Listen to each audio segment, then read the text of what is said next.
안녕하신가요? 저는 흔히 지나가는 말로라도 예쁘단 소리를 들어본 적 없는 40대 후반의 이혼녀입니다.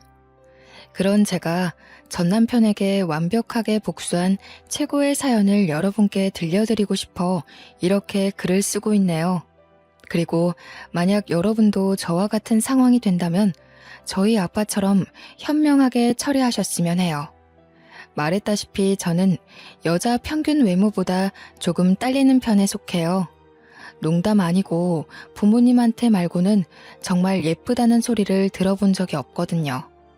30대 중반이 될 때까지 모태솔로로 있었다면 말 다 한 거 아니겠어요? 예쁘다는 소리는 못 들어봤지만 귀에 딱지 앉을 정도로 많이 들어본 말이 따로 있었는데요. 제 부모님은 두 분 다 변호사이시거든요. 그래서 우리 집이 좀 넉넉하게 살았는데 과장 안 하고 재벌 딸이란 소리가 늘상 제 뒷공무니를 따라다녔어요. 저희 부모님께서 잘 나가는 주요 사기업 로펌 변호사이긴 해요. 친가 쪽, 외가 쪽 전부 다 한 자리 하시는 분들이 한 분 이상은 있는 괜찮은 집안이었죠. 그렇지만 저희 가네에서 그 누구도 제가 돈 많은 집 딸이라는 인식을 심어준 적은 없었어요. 제가 우리 집이 돈 많다는 걸 알게 된 건 사람들과 어울리게 되면서부터였는데요. 그 대표적인 것이 학교였죠. 친구들과 얘기하다 보면 자연스레 집안의 분위기나 사정, 부모님 직업 등 어느 정도 얘기를 하게 되잖아요.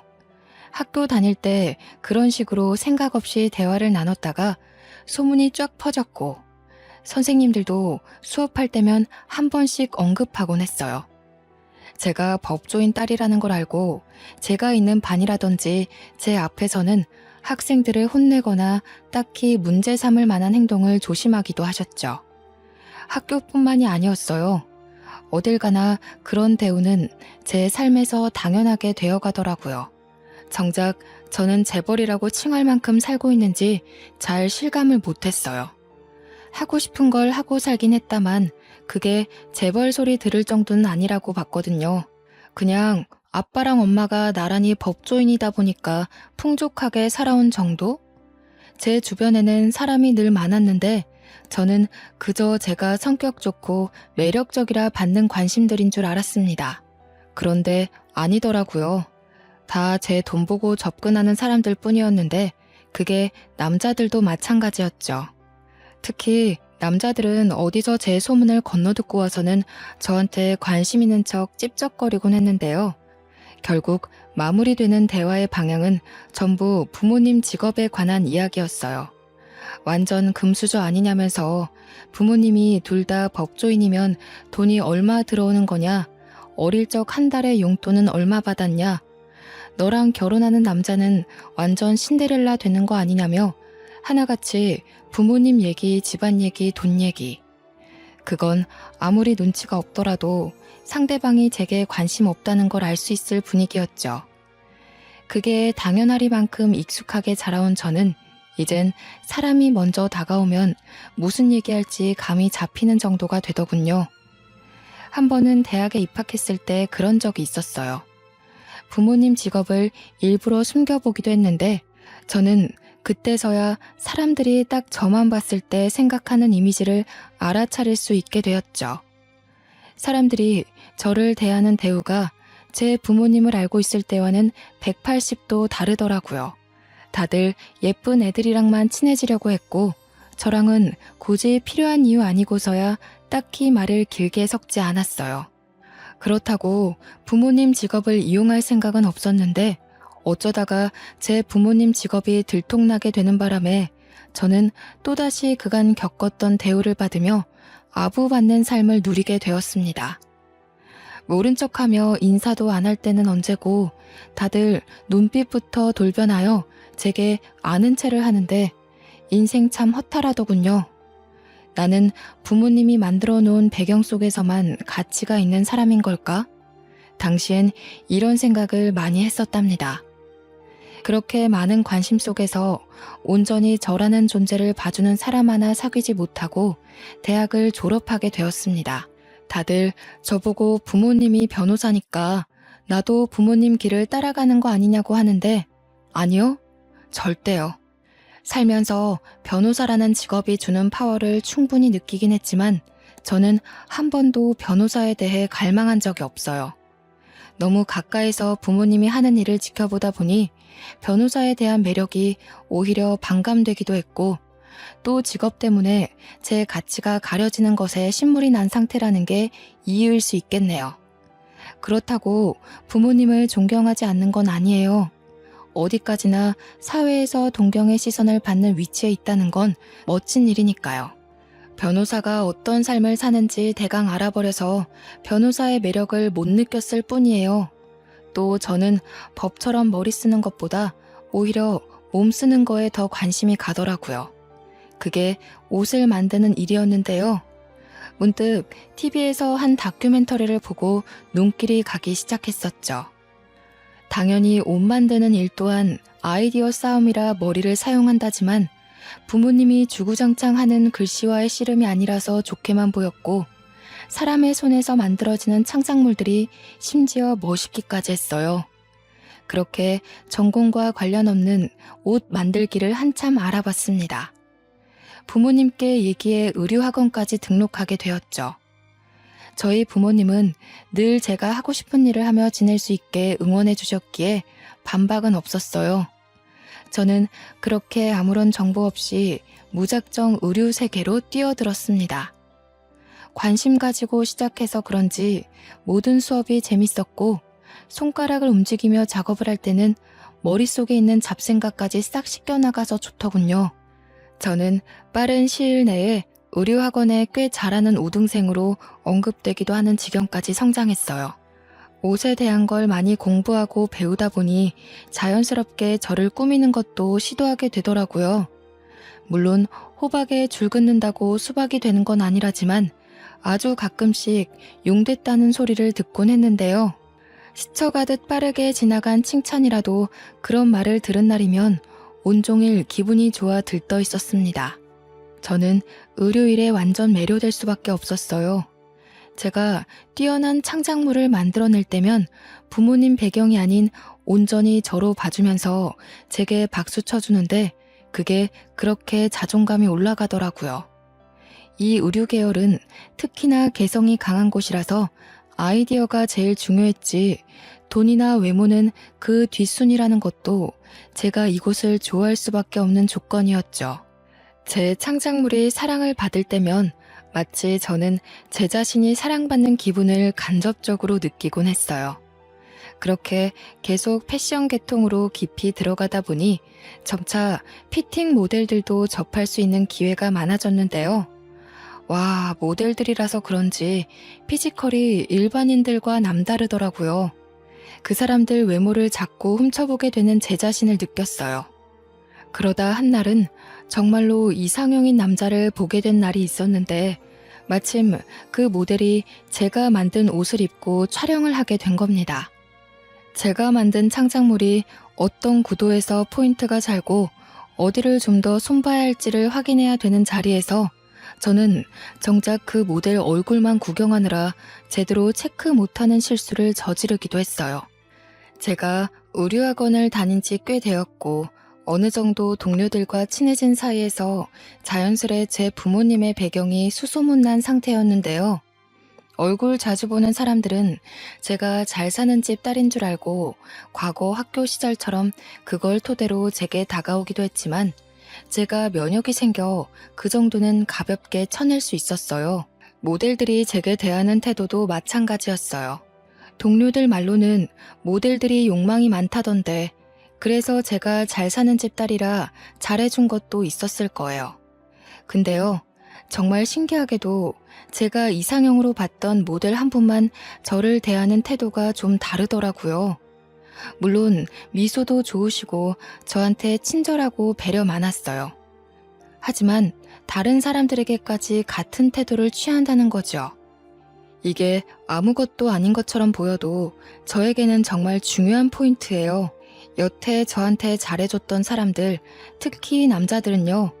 저한테 잘해주다가도 다른 데서 본래 인성이 튀어나오곤 했어요. 그런데 그 이상형 모델은 아니었다고요. 세트장에 있는 모든 직원들에게 일관되게 친절하고 사려 깊었다니까요. 정말 빈틈없이 바른 사람이었다는 거죠.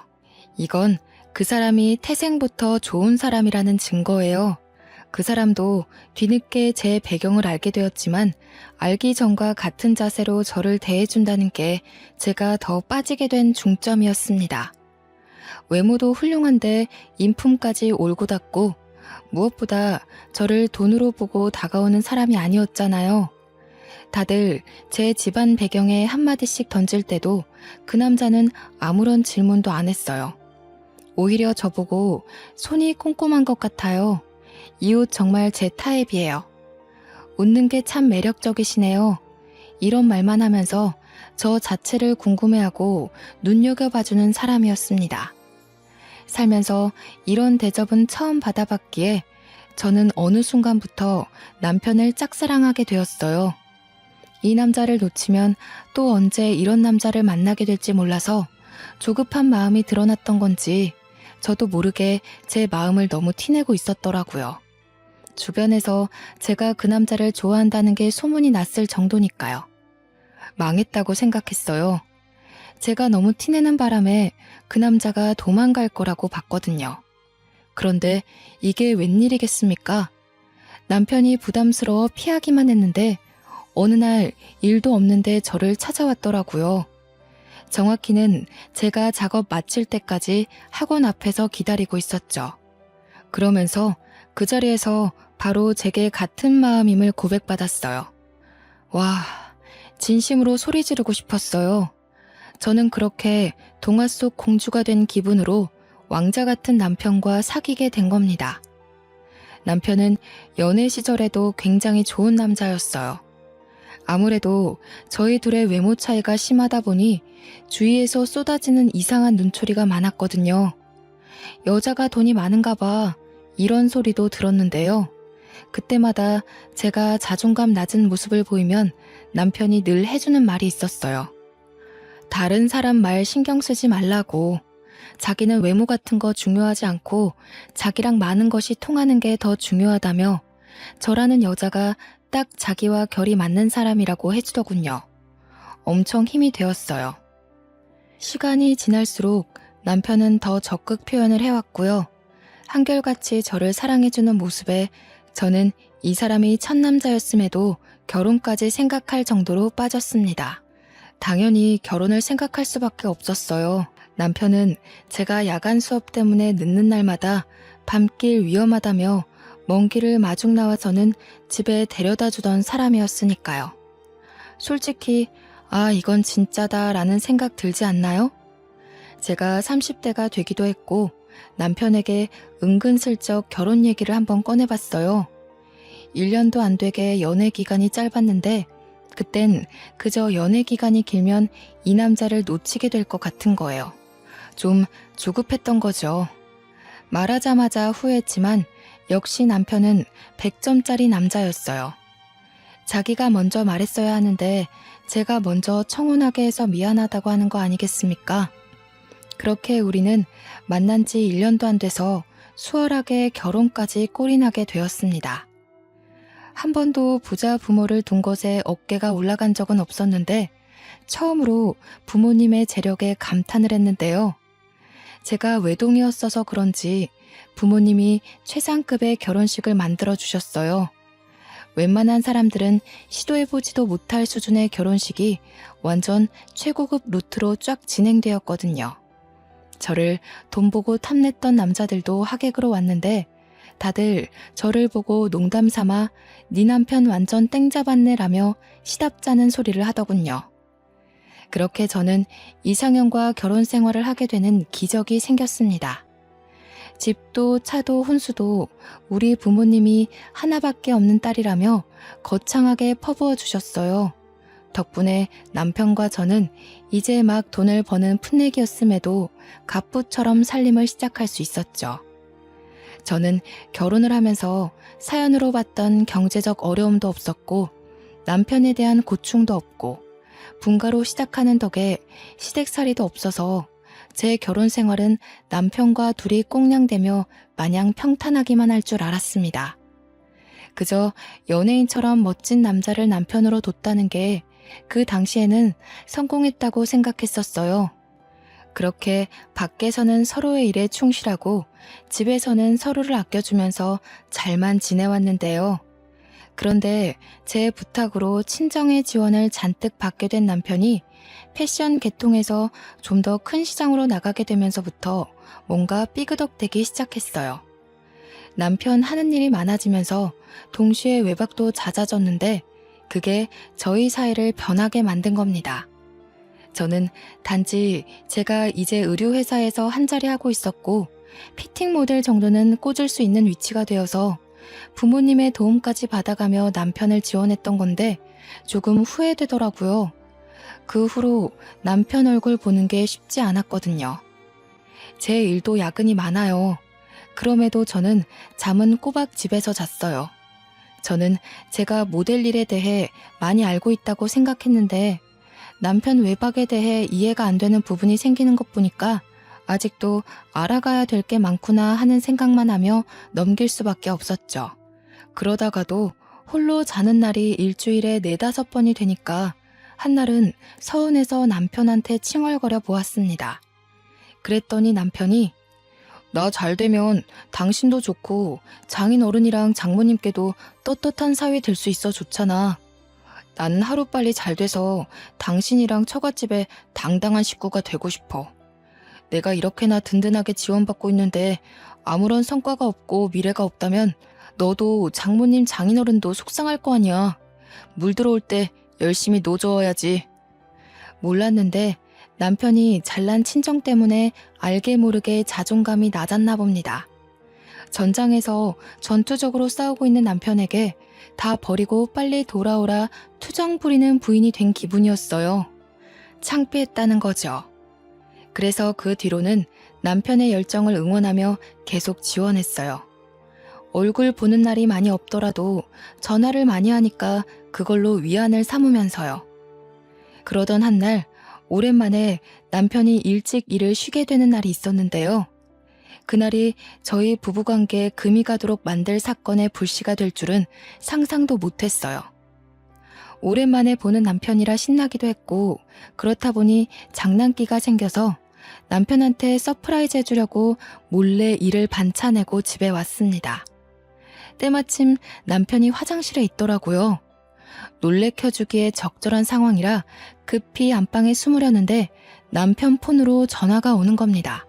생각 없이 그쪽으로 시선이 갔어요. 누나 이렇게 떠있더군요. 근데 이상했어요. 누나? 남편은 밑으로 남동생만 하나 있지 여자 형제가 없거든요. 연애할 때도 저한테 여자를 잘 못 믿어서 비즈니스가 아니고서야 사적으로 연락처를 주고받아 본 건 제가 처음이라고 했었죠. 그런데 누나라니, 그렇다면 누나라는 사람은 일로 만난 사람인가? 꼬리에 꼬리를 무는 생각 때문에 계속 울리는 휴대폰에서 시선을 못 떼겠더라고요. 한 번도 아니고 2-3번이나 전화가 오고 있기도 했고요. 결국 호기심에 받아버렸지 뭡니까? 우리 지훈이 삐친 거 좀 풀렸어? 누나가 미안해. 너랑 제대로 만나려면 전 남편을 빨리 처리하는 게 좋으니까. 이혼에만 정신 팔려서 우리 100일인 줄은 까맣게 모르고 있었네. 이제 전 남편이랑은 완전히 정리했으니까 질투하지 마. 난 너밖에 없어. 알겠지? 화 풀리면 새 차 쇼핑하러 가자. 요즘 잘 나가는 애들은 차 2-3대씩 갖고 있다잖아. 누나가 우리 지훈이한테 어울리는 걸로 하나 뽑아줄게. 저는 제 귀가 잘못된 줄 알았습니다. 그리고 이 누나라는 사람이 제 남편을 다른 사람으로 착각해서 잘못 연락했다고 생각했죠. 그러나 지훈이란 이름은 제 남편이 맞고 이 누나가 제 남편 폰에 저장되어 있는 것도 사실이지 않습니까? 아무리 상황을 유연하게 해석하려 해도 100일, 이혼, 질투 이런 걸 비즈니스 단어로 인식하기엔 무리가 있었어요.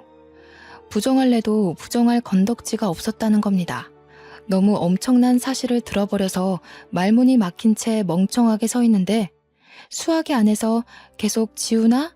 지훈아 하면서 뒤이어 하는 말이 있더군요. 네 못생긴 와이프는 언제쯤 정리되는데? 나 얼마나 기다려야 돼. 이제 네가 나 확실히 책임져야 되는 거 알지? 너 하나 보고 이혼까지 했단 말이야. 너도 빨리 이혼해서 누나 더 이상 외롭지 않게 해줘야지. 근데 내 이혼보다 네 이혼이 더 힘들 수도 있겠다. 조심해. 원래 못생긴 애들이 집념이 강하거든. 괜히 심기 건드려서 보복당하지 말고 잘 어르고 달래서 떼어내. 만약에 혹시라도 그 집에서 돈 내세우면서 면박 주잖아? 그럼 누나한테 전화해. 도와줄 테니까. 누나 건물주인 거 알지? 응? 이러면 삐친 거 좀 풀려나? 저는 제 얘기가 나오자 더는 듣지 못하고 끊어버렸습니다. 끊고 났는데도 머릿속에서 못생긴 와이프, 이혼, 집념 이런 말들이 떠나질 않더군요. 그때 남편이 욕실에서 나오는 소리가 들려서 침대 위에 그대로 폰을 올려놓고 상황을 모르는 척 해버렸어요. 당시에는 그저 너무 당황해서 뭐든 아닌 척 해야 할 것 같았거든요. 저를 보자마자 남편이 좀 많이 놀란 것 같긴 했는데 여느 때처럼 언제 왔냐고 다정하게 물으며 보고 싶었다고 안아주더군요. 그렇게 보고 싶고 기다렸던 남편인데 누구보다 나를 사랑해주는 남편의 품에 안겼는데도 머리가 텅 비어있기만 했어요. 이게 뭐지 싶더라고요. 제가 들은 건 분명 명백한 사실이 맞아요. 그렇지만 어떤 반응을 보여야 할지 모르기에 일단 부정하는 방향으로 태도를 잡았습니다. 그 전화는 확인되지 않은 모르는 여자의 말이고 아직은 남편을 향한 일말의 신뢰를 놓기 싫었으니까요. 남편은 저한테 여전히 진심이고 잘하는데 저보고 볼 때마다 예쁘다고 해주고 결혼해줘서 고맙다고 하는데 절대 바람이 아닐 거라고 생각했어요. 그렇게 믿고 싶었던 것 같네요.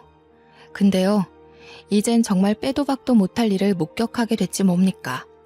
그날 남편 폰으로 그런 전화를 받고 나서 신경 안 쓰고 싶어도 계속 그 여자 말에 신경 쓰이더라고요.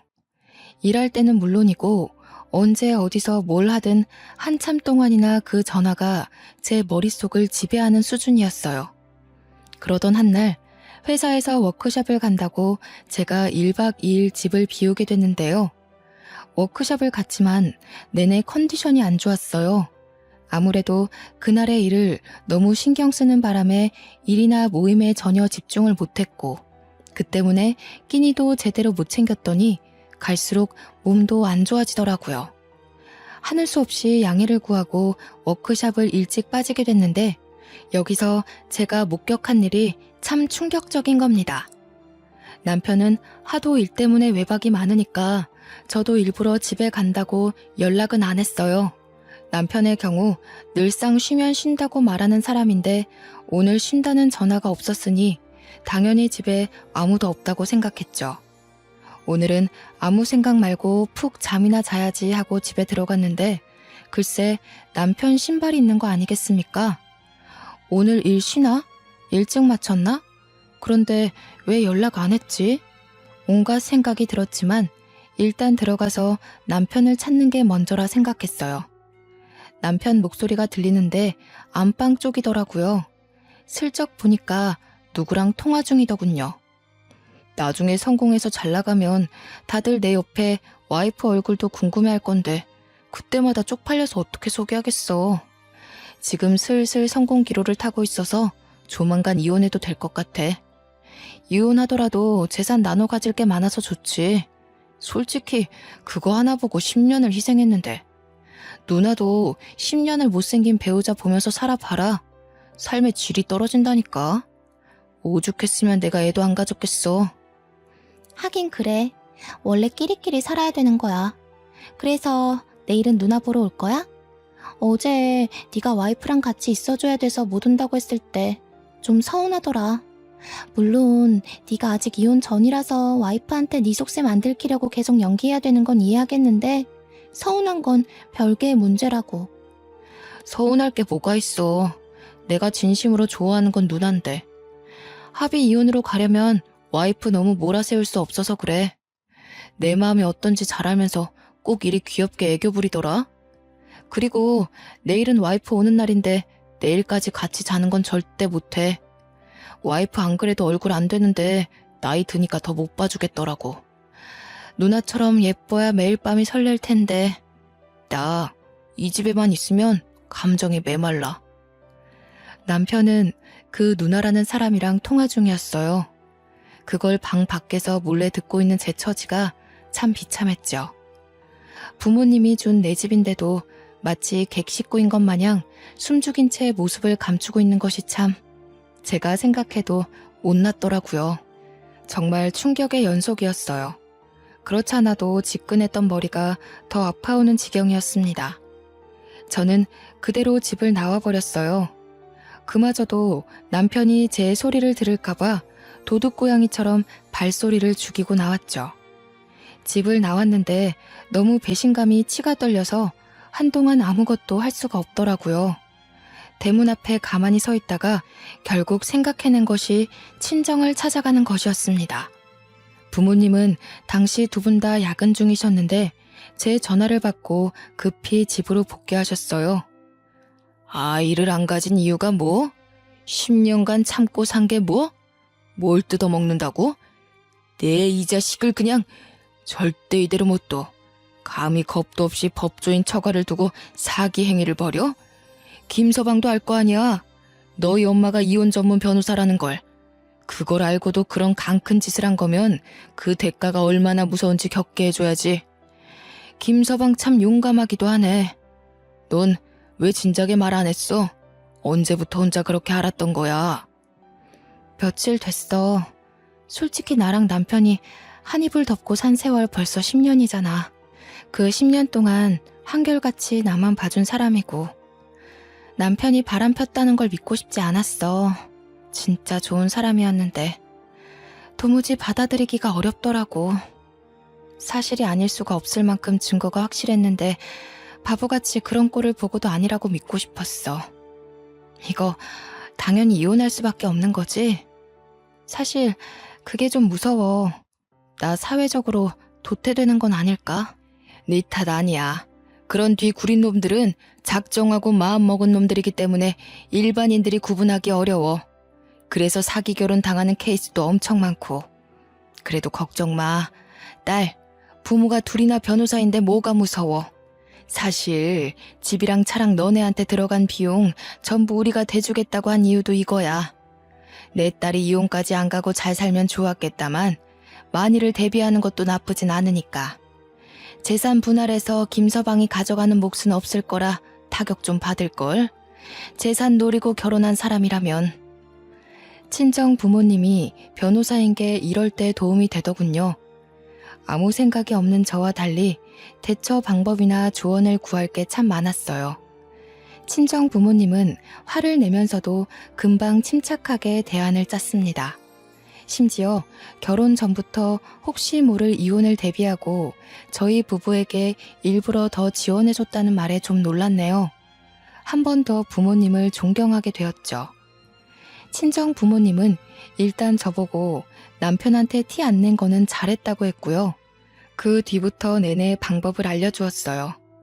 저는 부모님이 시킨 대로 그날 밤 친정에서 자고 다음날 아침 남편한테 연락했습니다. 정말? 내년에 그 건물 시세가 그렇게 폭등해? 그러니까 내년에 그 건물에 로펌 사무실이 쫙 들어선다는 거지? 장인어른께서 주신 정보면 정확하겠네. 거기 입지 조건이 변호사들 사이에서 유명했구나. 장인어른께 꼭 감사하다고 전화드려야겠다. 너무 감사하잖아. 우리 집 생각해서 같이 먹고 살자고 이런 귀한 정보도 알려주시고. 사실 그 건물은 시댁 형편에 매매하기 부담스러운 비용이었어요. 그런데도 작년 건물 시세보다 조금 저렴한 비용으로 매매가 가능하다고 했더니 남편이 빚을 내서라도 사겠다는 겁니다. 억만장자 보장이라는 말에 홀랑 넘어간 것이죠. 이렇게 돈에 눈이 먼 사람이라는 것이 티가 나는데 제가 그동안 단단한 콩깍지가 씌었었나 봅니다. 남편은 평소에도 저희 친정 부모님 정보를 맹신하는 수준으로 믿었어요. 그래서 제 말에 의심도 없이 쉽게 넘어갔을 거예요. 남편이 돈에 미쳐서 저를 이용했으니 이런 정보를 던져주면 덥석 물 거라는 확신은 했는데요. 막상 그걸 한번 확인하는 셈이 되니 마음이 좀 씁쓸하긴 하더군요. 결국 남편은 바로 다음날 시댁에서 돈을 빌리면서까지 그 건물을 매입하게 되었습니다. 시댁은 대출까지 내서 남편이 그 건물을 살 수 있게 보태주었고요. 그리고 그때부터 저는 한동안 남편이 상간녀와 바람피는 증거를 모으면서 시간을 보냈어요. 정말 남편 앞에 단 한 톨의 재산도 남지 않도록 부모님이랑 잘 모의하여 일을 벌여갔죠. 그 와중에도 종종 집에서 남편과 시간을 보낼 때면 남편은 한결같이 제게 연기를 하였어요. 건물 정보 알려줬더니 요즘은 외박도 좀 줄었더라고요. 그러고 보니 그렇네요. 남편은 제가 친정으로부터 얻은 부동산 정보가 있거나 이름 있는 모델 회사의 계약권을 얻어올 때면 외박이 줄고는 했어요. 남편에게 마음이 식으니까 남편이 연애 시절처럼 웃는 모습도 그저 욕망 덩어리로만 보이더군요. 참 웃긴 일이죠. 저는 모든 준비를 마쳤고 친정에서 시키는 대로 때를 기다렸습니다. 그러다 아주 기가 막힌 타이밍이 찾아왔는데요. 제가 이혼을 요구하고 모든 걸 내려놓기에 딱 알맞은 날이었어요. 이 과정에서 참 어처구니 없었던 일이 또 있었는데 바로 시댁에서는 남편과 상간녀가 불륜을 저지르고 있는 걸 알고 있더군요. 우연히 엿들은 남편과 상간녀의 통화 때문에 알게 되었습니다. 심지어 한두 번이 아닌지 상간녀가 아주 며느리처럼 시어머니를 어머님으로 모시고 있었고 시댁과 만남의 자리를 가지게 된 그 모습이 저와 있을 때보다 훨씬 자연스러워 보였죠. 저희 엄마는 의뢰인 때문에 오지 못했고요. 아빠가 저와 동행해 주었는데요. 어디 잔치라도 났는지 한참 신나 있던 시댁으로 저와 아빠가 들이닥치니 시댁 식구들이 전부 당황하는 거 아니겠습니까? 남편을 밤마다 설레게 했던 상간녀 낯짝도 시댁과 같이 깜짝 놀라 있더군요. 여보, 갑자기 여길 어떻게 왔어? 장인어른께서는 이 시간에 어떻게... 제가 받은 연락이 없거든요. 밤늦게 갑자기 무슨 일이세요? 딸내미가 별 볼 일 없는 남자한테 바람 맞았는데 우리 아빠가 무슨 일로 여길 왔겠어. 참고로 우리 아빠 오늘은 당신 장인어른으로 온 거 아니야. 내 변호사로 같이 온 거야. 나 오늘 당신이랑 이혼할 거거든. 뭐라고? 이혼? 우리가 이혼을 왜 해? 변호사는 또 무슨 말이고. 도대체 무슨 소린지 하나도 모르겠어. 당신 무슨 일 있었어? 어제까지만 해도 같이 저녁 맛있게 먹고 잘 잤잖아. 안녕하세요, 사돈댁. 결혼식 후로 처음 뵙네요. 이혼 합의 때문에 들렸습니다. 식사는 나중에 하셔도 되지요? 우선 거실로 나와주시겠어요? 그나마 다 같이 앉을 수 있는 공간이 거실밖에 안 되네요. 이혼이라니요? 무슨 말씀하시는 건지 모르겠는데요. 사돈, 저희 아들이 뭐 실수라도 했나요? 며느리랑 싸웠다는 말도 들은 적이 없는데 갑자기 이러시는 이유를 모르겠네요. 잘 살고 있는 애들을 두고 뜬금없이 이혼이라니요. 다짜고짜 오셔서 앞뒤 설명도 안 해주시고 아무리 사돈지간이라지만 좀 무례한 거 아닌가요? 다른 사람도 아니고 사돈 입에서 무례라는 말이 나오는 건 기분이 좀 나쁘네요. 지금 저기 상간녀를 떡하니 앉혀두고 뻔뻔하게 연기하시는 겁니까? 잊으셨나 본데 저 변호사입니다. 사돈어른, 저 일평생 변호 일만 해온 사람이에요. 제가 저런 허접한 상간녀 하나 구분 못하는 신참처럼 보이진 않지 싶은데요. 아빠는 한순간에 차분하고 조리 있게 말하며 시댁 입을 싹 다물게 만들었어요. 분위기가 조용해지자 다시 제 남편에게 다가가 법 조항까지 읊어가면서 이혼 서류를 내밀었죠. 무슨 말씀이세요, 장인어른? 그런 게 아닙니다. 장인어른이 생각하시는 그런 방향 아니에요. 불륜이라뇨. 제가 아내를 두고 어떻게 그런... 오해세요. 오해? 자네는 내가 호구로 보이나? 내가 자네 같은 사기꾼을 한 달에 300명 이상을 만나는 사람이야. 그 더러운 기질 하나 못 알아봐서 상황을 이렇게까지 끌고 왔을 것 같아? 우리가 겨우 하루 의심해서 이러는 걸로 보여? 내 딸이 자네가 불륜 행위 싸지르는 거 증거까지 차곡차곡 모았는데 여기서 대화로 따지고 싶은 말이 많지만 우리 딸이 또 상처받게 할 수 없어서 그것까진 참는 거야. 상간녀를 앞에 두고도 뻔뻔하게 아닌 척하는 시댁 식구를 보니 아빠도 저도 열이 받을 수밖에 없었어요. 화가 난 아빠는 변호사 체면까지 내려놓으며 법으로 협박을 하더군요. 시댁 전체를 거짓골로 만들고 싶지 않으면 당장 합의 이혼 진행하자고 겁을 준 거죠. 아빠가 협의 절차를 줄줄이 설명하다가 재산 얘기까지 뻗쳤는데 시댁은 정말 겁을 먹고 꿀먹은 벙어리가 되어 있었습니다. 하긴 뭘 알아야 저희 아빠한테 대항을 하겠죠. 잠깐만요. 장인어른, 이렇게 이혼하시면 장인어른 쪽에서도 손해일 텐데요? 저처럼 가진 것 없는 사위한테 재산 나눠주기 아까워서 잠이나 편히 주무시겠어요? 변호사시면 더 잘 아실 거 아닙니까? 딸을 더 괴롭게 만들 셈이신가요? 남편은 아빠한테 약간 겁을 먹은 것 같았지만 뒤지지 않고 대응을 하더라고요. 아빠 입장에선 뭣도 모르는 법을 가지고 변호사인 자기를 어설프게 협박하려 드는 남편이 그저 우스웠을 겁니다. 아빠는 상황 파악 못하고 어깨를 으쓱거리는 남편한테 대고 네가 가지게 될 건 아무것도 없다고 설명을 해주었어요. 무식한 남편은 전문 용어에 크게 흔들리면서도 나름 들리는 대로 들었을 텐데요. 상속, 증여, 재산 분할 안 됨, 이런 걸 듣고 대충 파악하는 것 같더니 이제야 지 처지를 제대로 자각했나 봅니다. 몹시 당황하더라고요. 거기다 대고 제가 한 번 더 쐐기를 박았죠. 당신이 매입한 그 건물 내년부터 처분론이 들어갈 계획이야. 당신이 돈 때문에 나를 속여서 결혼을 진행했잖아. 그게 얼마나 더러운 기분인지 알게 해주고 싶더라고. 나도 당신 엿먹으라고 거짓 정보 알려준 거야. 워낙 경력 좋은 사기꾼이라 안 속을 줄 알았는데 금방 넘어오길래 좀 그렇더라. 당신이 그렇게 쉽게 속으니까 내가 이런 어설픈 사기꾼 하나 못 알아채는 눈먼 장님 같잖아. 남편은 이미 공포에 질려있는 얼굴이었어요. 자신이 저와 이혼하면 정말 한 푼도 떨어질 게 없다는 걸 온몸으로 느끼고 있는 모습이었죠. 다짜고짜 제 손을 잡으면서 꼬리를 확 내리는 태세를 보이는데 이성적인 매력이라곤 정말 다 떨어져 버리더군요. 피지컬이 멋있고 좋으면 뭐하나요? 돈 앞에서 개가 되는 걸. 여보, 이혼이라니. 우리 한 번도 싸운 적 없이 10년을 살아왔잖아. 우리가 왜 이혼을 해? 응? 당신 나 안 사랑해?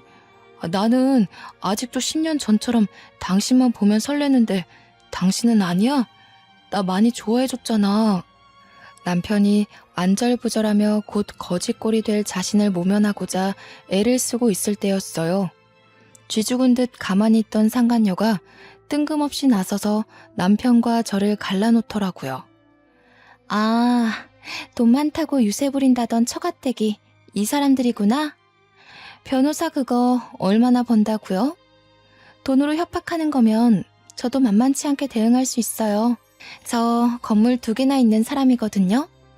이 남자 제가 먹여 살릴 수 있으니까 사람 돈으로 깔보는 짓 그만하세요. 돈으로 협박하는 걸로 보이세요? 지금 법으로 협박하는 겁니다. 그쪽이 내 남편 껍데기에 빠져서 불륜 저지르던 증거물이 내 손에 있다고 했죠? 깔끔하게 해결되길 원하신다면 적당히 눈치 보고 빠지시죠.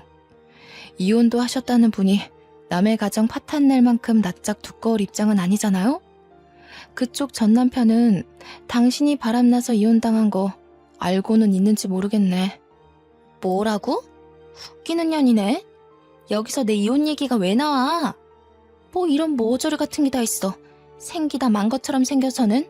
너 왜 지훈 씨가 외박 많이 했는지 아니? 지훈 씨가 너 보고. 상간녀가 입을 싸게 놀리려는 순간 남편이 나서서 상간녀의 입을 틀어막는 바람에 상간녀의 말이 끊어졌어요. 남편은 상간녀를 제게서 멀리 떨어뜨린 후 다시 저와 아빠한테 절절매기 시작했습니다. 저와 이혼하면 집, 차, 누리던 것 모두 다 뺏기고 심지어 큰돈 들여서 산 건물은 재산 분할 대상에 속한다고 하니 미치기 시작하더라고요. 자기가 가진 건 건물밖에 없는데 그걸 저한테 나눠주는 게 아깝기도 했을 겁니다. 남편은 자기가 불리한 상태라는 걸 잘 알고 있었어요. 그 똥마려운 강아지 같은 마음이 시댁 식구들에게도 전해졌나 봐요. 시댁도 뒤늦게 상황 파악하고 사돈어른 우리 사이에 왜 이러냐고 자기 아들이 워낙 모자란 애인데 잠깐 미쳐서 실수를 했다면서 태세 전환을 하는 거 아니겠어요? 그러더니 갑자기 옆에 있던 상간녀를 집에서 나가라고 독촉하며 내쫓기까지 하는 겁니다. 상간녀가 남편한테 도움을 청하며 소리를 질렀다만 남편은 들은 척도 안 하고 저한테만 매달려 있었어요. 남편은 지금 자기 앞날과 상관없는 건물주 여자가 필요한 게 아니었으니까요. 시댁에서 대출까지 받아 건물을 샀는데 이대로 저와 끝나면 빚만 생기는 거잖아요. 사랑이고 뭐고 눈앞에 닥친 빈털터리 신세 때문에 목숨을 오가는 상황인데 상간녀가 눈에 들어오겠습니까? 길게 끌어봤자 사돈 쪽이 명백히 불리하고 손해를 보게 될 겁니다. 그간의 인정도 있고 사돈 체면 생각해서 애들 관계를 합의 이혼으로 마치려고 하는 거니까 협조해 주시죠. 이쯤에서 정리하는 게 제일 무난한 해결이란 걸 아셨으면 좋겠네요. 얼른 도장 찍게, 김서방. 장인어른, 제가 어떻게 하면 용서해 주시겠어요? 다시 생각해 주시면 안 될까요? 제가 정말 잘못했습니다. 다시는 와이프 두고 다른 생각 안 할게요. 근데 이대로 끝나면 저희 집 진짜 거지 돼요. 굶어야 될지도 모른다고요. 자네 때문에 내 딸이 버린 세월이 무려 10년이야. 더 좋은 남자 만나서 살림 꾸려나갈 수 있는 기회를 막은 것도 자네 때문에 10년이나 걸렸어. 내가 진작에 알아보지 못해서 우리 딸이 이런 몹쓸 짓을 당한 것 같아 괴로워 미치겠거든. 네 장모 되는 사람은 지금 의뢰인 때문에 같이 못 왔는데 그만으로도 다행인 줄 알아. 나보다 네 장모가 더 피도 눈물도 없는 사람이니까. 사돈, 제가 애를 잘못 키웠어요. 제가 대신해서 이렇게 싹싹 빌 테니까 우리 애는 한 번만 봐주시면 안 될까요? 정말 다시는 이런 일 없도록 혼쭐을 내놓겠습니다. 예? 제가 지금 바빠서요. 빨리 도장 찍게, 김서방. 한 번만 더 같은 말 반복하게 하면 합의 이혼 접고 소송 들어갈 겁니다. 다들 그걸 원하시는 겁니까? 싹싹 빌던 남편은 거의 울면서 결국 도장을 찍었고 졸지에 시댁에 빚만 안겨준 불효자식이 되어버렸습니다. 상간녀도 당연히 소송했는데 이건 엄마의 도움이 컸어요. 시댁에 가서 초토화내지 못한 한을 상간녀 소송으로 풀더군요.